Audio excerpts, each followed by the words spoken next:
નમસ્કાર વિદ્યાર્થી મિત્રો, ડીજે ધ ક્રેઝી ઇંગ્લિશ સોલ્યુશનની આ મારી ચેનલ ઉપર આપ સૌનું હાર્દિક સ્વાગત છે. ઇંગ્લિશ સબ્જેક્ટમાં આજે હું સ્ટડી મટીરિયલ્સ ફોર સ્ટુડન્ટ્સની અંદર લઈને આવ્યો છું કેટલાક સામાન્ય વારંવાર બોલાતા વાક્યોનું ઇંગ્લિશ, એવા વાક્યોનો ભાગ ત્રીજો, જે તમે આની પહેલાના બે વિડીયોમાં માણી ચૂક્યા છો. તો આ વિડીયોમાં પણ તમને ચોક્કસ મજા આવશે. પણ હા, આ સાથે એક વાત કહી દઉં કે ઘણા બધા કોમેન્ટમાં મને ઘણા બધા વાક્યોની પૂછપરછ કરવામાં આવી છે. સાથે હું કહી દઉં કે મેં અહીંયા જે આપેલા વાક્યો છે એમનું ટ્રાન્સલેશન ફાઇનલ એ જ થાય જરૂરી નથી. પોતપોતાની રીતે એ વાક્યોમાં શબ્દોની અંદર કે વાક્યરચનાઓની અંદર ફેરફાર કરી અને બનાવી શકાય અને થોડો ઘણો એનો નજીકનો અર્થ છે એ વાક્યમાં લઈ શકાય. આ તમારા માટે એક નમૂના રૂપ છે. જેમ જેમ તમને ઇંગ્લિશ આવડતું જાય એમ તેમ આ પ્રકારની વાક્ય રચનાઓ તમે તમારી જાતે પણ બનાવી શકશો. તો ચાલો શરૂ કરીએ. હું છું દીપેશ જોશી અને આજના વિડીયોના જોઈએ કયા વાક્યો છે.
તો ડીજે ધ ક્રેઝી ઇંગ્લિશ સોલ્યુશનની આ ચેનલની અંદરનો વિડીયો આપને ખૂબ પસંદ આવ્યો હશે એવી આશા રાખું છું.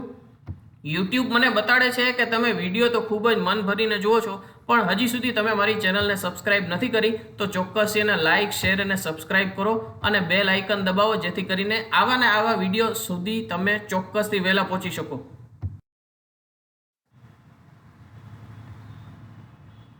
વિડીયો અંત સુધી નિહાળ્યો બદલ આભાર. શું આપની કોઈ ડિમાન્ડ છે કે જે ઇંગ્લિશ બોલતી વખતે તમારે જરૂર પડે છે, તો એવા કોઈ ચોક્કસ પ્રકારના વાક્યોની તમને જરૂર હોય તો ચોક્કસથી મને કોમેન્ટ બોક્સમાં જણાવો. હું ચોક્કસથી એના પરથી વિડીયો બનાવી આપ સુધી પહોંચાડીશ.